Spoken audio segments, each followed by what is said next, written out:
Muy buenas tardes, bienvenidos a El Mundo Ahora de France 24. Yo soy Elena Lozano y todo lo que verá a continuación es noticia. Iniciamos.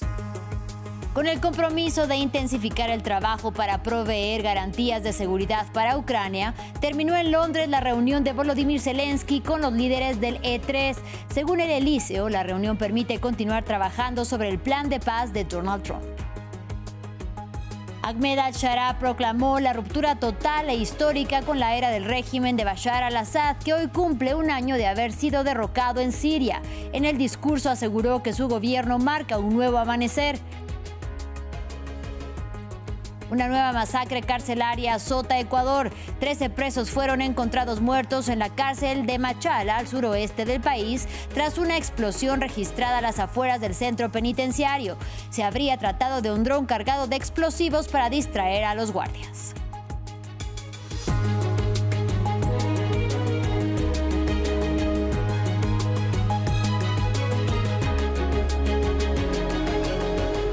Iniciamos hablando de la guerra entre Rusia y Ucrania. Francia, Reino Unido y Alemania pactaron con Volodymyr Zelensky intensificar el trabajo para cumplir su promesa y proveer garantías de seguridad robustas para Kiev en la guerra contra Moscú y también medidas para la reconstrucción del país en guerra desde hace casi 4 años. Según informó el Palacio del Elíseo en un comunicado, la reunión con el mandatario ucraniano permite continuar trabajando sobre el plan de paz de la administración de Donald Trump. Y Catalina Gómez Ángel, enviada especial a Kiev, con la perspectiva ucraniana sobre cómo avanza este proceso de conversaciones para lograr la paz a continuación. Los ucranianos han sido testigos de cómo el presidente Donald Trump, desde que llegó a la presidencia, ha puesto presión en el país y en el presidente Volodymyr Zelensky para que acepte las condiciones que lo puedan llevar a firmar ese acuerdo de paz que ponga fin a la guerra. Esto volvió a suceder ayer cuando acusó al presidente Zelensky de lentitud, de no leer bien los documentos y de hacer ralentizar todo ese proceso de negociaciones que se está dando en Miami entre el equipo negociador ucraniano y el norteamericano. Sin embargo, Zelensky, que no respondió agresivamente, sí dijo que habían 2 puntos que seguían sin definirse. El primero, el punto de los territorios, esa región del Donbass todavía en control de Ucrania, que Rusia quiere quedarse con ella en este documento a pesar de que no la ha ganado por la vía militar. Esto ya no desde 2022, sino desde 2014, cuando lucha por ella. Y otro punto que es extremadamente importante para Ucrania son las garantías de seguridad que le permitan tener la seguridad de que en el futuro no volverá a ser invadido por Rusia y que tiene el apoyo de sus aliados europeos y también de Estados Unidos. Para eso estaba reunido Zelensky hoy con los grandes líderes de Europa en Londres, donde volvieron a recordarle que estaban con Ucrania. El presidente Macron dijo que Europa todavía tenía cartas para jugar. También hablaron de las propuestas que podría dar Europa a este documento, pero tal vez quien habló más fuerte fue el líder alemán, que dijo que estaban en un momento decisivo y dijo que el futuro de Europa también dependía del futuro de lo que pasara en este momento en Ucrania. Esto en un momento en que el país sigue siendo atacado permanentemente. Como ven, no hay luz a mis espaldas. Los ataques contra la infraestructura eléctrica de las últimas semanas tiene a las ciudades en tinieblas. Hoy en el centro de Kiev son 12 horas sin electricidad, ayer fueron 16 y así continúa en el resto del país. En otro frente de guerra, en la franja de Gaza, Hamás continúa la búsqueda del cuerpo del último rehén israelí que se comprometió a entregar en la primera fase del acuerdo con Israel, una operación realizada a contrarreloj por militantes del grupo islamista junto a la Cruz Roja Internacional. Y en paralelo siguen también las labores para recuperar los cuerpos de los más de 70.000 palestinos que fueron asesinados durante la ofensiva israelí, que permanecen bajo los escombros del devastado enclave palestino a fin de darles sepultura. Amal Benotman con la información. Uno tras otro, los vehículos de la Media Luna Roja avanzan escoltando un transporte que lleva a militantes de Hamás en el barrio de Zeitún, en la ciudad de Gaza. Buscan recuperar el cuerpo del último rehén israelí dentro del enclave. El primer ministro Benjamin Netanyahu condicionó esta última restitución al paso hacia la segunda fase del alto el fuego. Nos queda recuperar el cuerpo del último rehén, Rani Gvili, un héroe de Israel, y luego esperamos pasar muy pronto a la segunda fase, que será más difícil. Según el plan del presidente estadounidense Donald Trump, la segunda fase prevé el desarme de Hamas, la retirada del ejército israelí de Gaza y el despliegue de una fuerza internacional. Mientras queda un solo rehén por recuperar, continúan también las búsquedas de palestinos desaparecidos o enterrados de forma apresurada. En el hospital Al-Shifa, equipos de la defensa civil siguen exhumando restos. Ayer recuperamos más de 45 cuerpos en el hospital Al-Ali. Hoy se han recuperado más de 150 en estas zonas, para trasladarlos al departamento forense y luego a los cementerios. Desde el alto al fuego del 10 de octubre, la violencia apenas ha disminuido. Israel ha seguido atacando la franja de Gaza y realizando demoliciones. Según el Ministerio de Salud del enclave, 373 palestinos han sido asesinados desde el inicio de la tregua. Las autoridades israelíes señalan que 3 soldados han muerto en este mismo periodo. En tanto, el 29 de diciembre es la fecha pactada entre Washington y Tel Aviv para la próxima reunión entre el presidente de Estados Unidos, Donald Trump, y el primer ministro israelí, Benjamin Netanyahu. Así lo anunció la portavoz del premier israelí. Los detalles sobre la reunión que tendrá lugar en la capital estadounidense aún no se conocen, pero el motivo sería el avance hacia una segunda fase del acuerdo de la administración del republicano para la Franja de Gaza. Seguimos en Medio Oriente porque hoy se cumple un año desde la caída del régimen de Bashar al-Assad en Siria y miles de personas se reunieron en Damasco para celebrar esta fecha.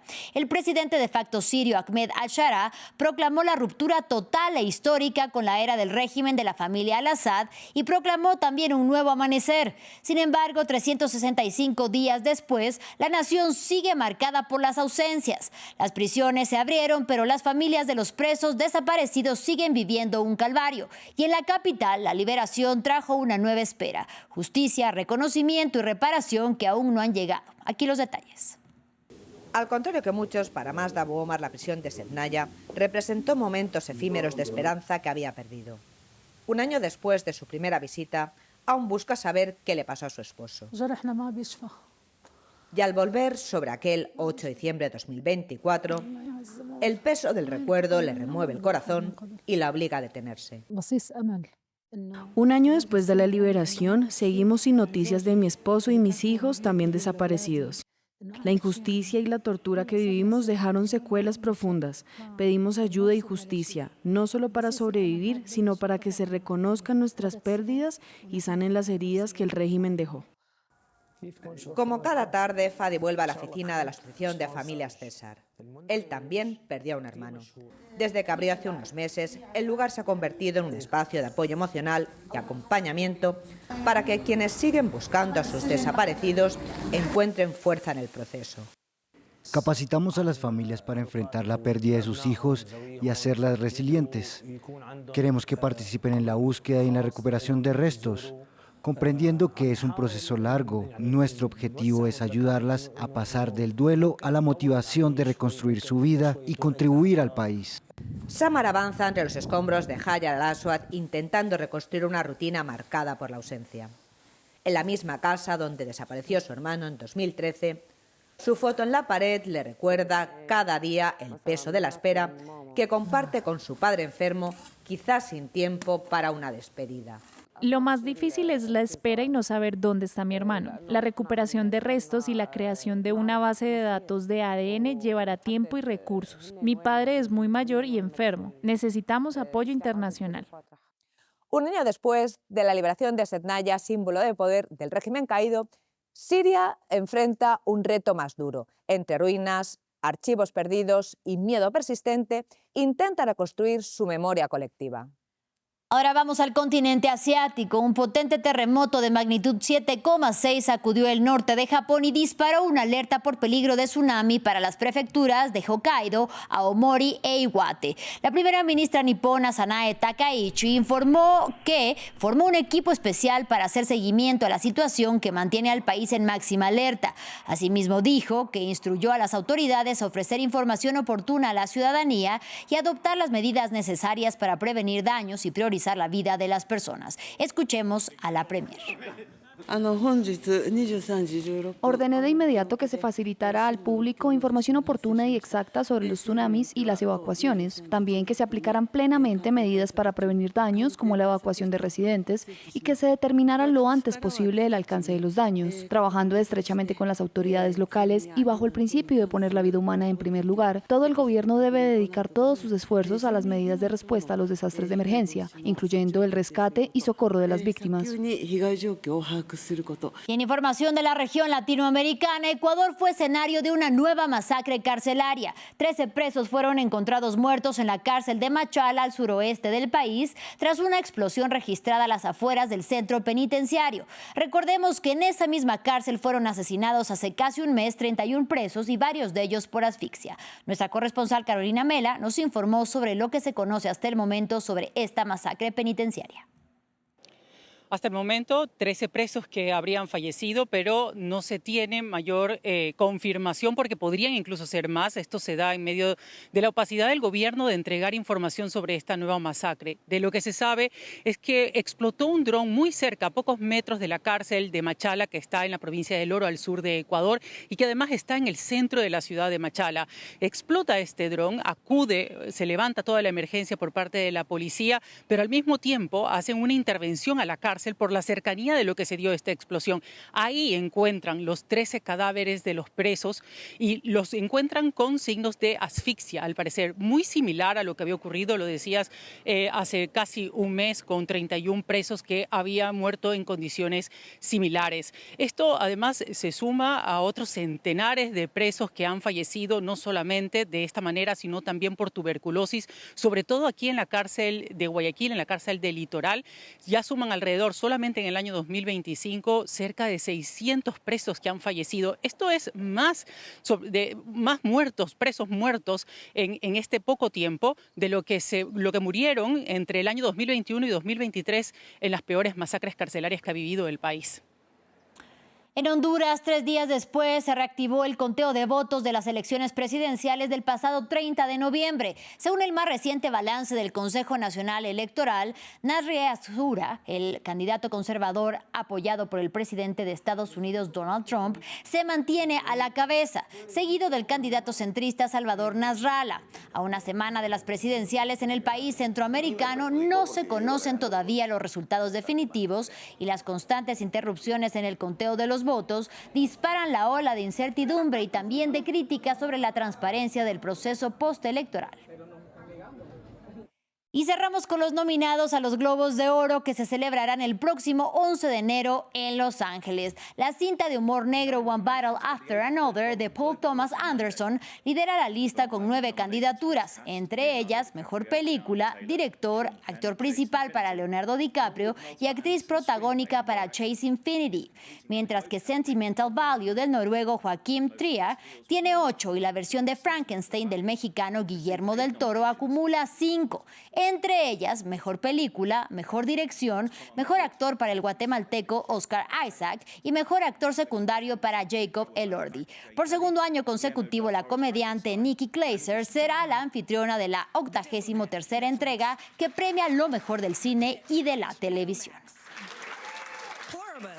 Así llegamos al final de este espacio informativo, pero los invitamos a que visiten nuestro sitio web www.france24.com.